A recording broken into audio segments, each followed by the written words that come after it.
UP और उत्तराखंड की खबरों के लिए एबीपी गंगा को सब्सक्राइब करें और बेल आइकन दबाएं। और यूपी में विधानसभा उपचुनाव के बाद 25 नवंबर को यूपी और उत्तराखंड की खाली हो रही 11 राज्यसभा सीटों के लिए भी चुनाव का ऐलान कर दिया गया। उत्तर प्रदेश में खाली हो रही 10 राज्यसभा पर चुनाव में आंकड़ों के लिहाज से भाजपा सबसे आगे है, जबकि कांग्रेस और बसपा का खाता भी नहीं खुलता दिख रहा। ये रिपोर्ट देखिए।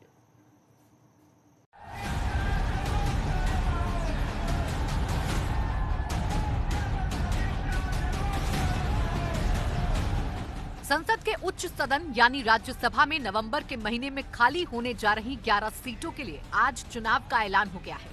उत्तर प्रदेश की 10 और उत्तराखंड की 1 राज्यसभा सीट के लिए 20 अक्टूबर को अधिसूचना जारी कर दी जाएगी। नामांकन दाखिल करने के लिए 27 अक्टूबर आखिर तारीख होगी। 28 अक्टूबर को नामांकन पत्रों की जांच होगी और 2 नवंबर तक नामांकन वापस लिए जा सकेंगे। 9 नवंबर को राज्यसभा की 11 सीटों के लिए चुनाव होगा। उसी दिन वोटों की गिनती भी कर ली जाएगी और 11 नवंबर को चुनाव के नतीजे घोषित कर दिए जाएंगे। फिलहाल इन 11 सीटों में से भाजपा के पास सिर्फ 2 सीटें हैं, लेकिन ताजा समीकरणों से भाजपा के खाते में 11 में से 10 सीटें आती दिख रही हैं।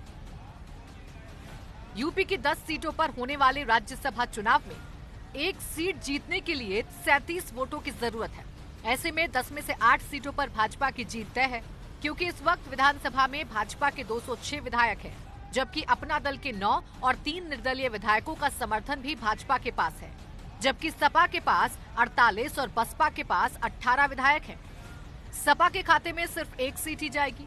कांग्रेस के पास सिर्फ 7 और सुभासपा के पास 4 विधायक हैं, इसलिए बसपा और कांग्रेस को भी 1 सीट नहीं मिल सकती। उत्तर प्रदेश में राज्यसभा की 10 सीटें नवंबर में खाली हो रही हैं और आज निर्वाचन आयोग ने इन राज्यसभा सीटों पर चुनाव की तारीखों का ऐलान कर दिया है।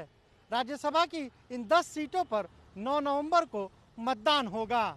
अभी तक अगर बात करें तो बीजेपी के खाते में इस 10 में से 3 सीटें हैं, लेकिन विधानसभा में सदस्यों की संख्या बल को देखते हुए अब ये उम्मीद लगाई जा रही है कि बीजेपी 10 में से 9 सीटों पर जीत हासिल कर लेगी और समाजवादी पार्टी के खाते में केवल 1 सीट आएगी, जिस पर समाजवादी पार्टी ने प्रोफेसर राम गोपाल यादव के नाम का ऐलान भी कर दिया है।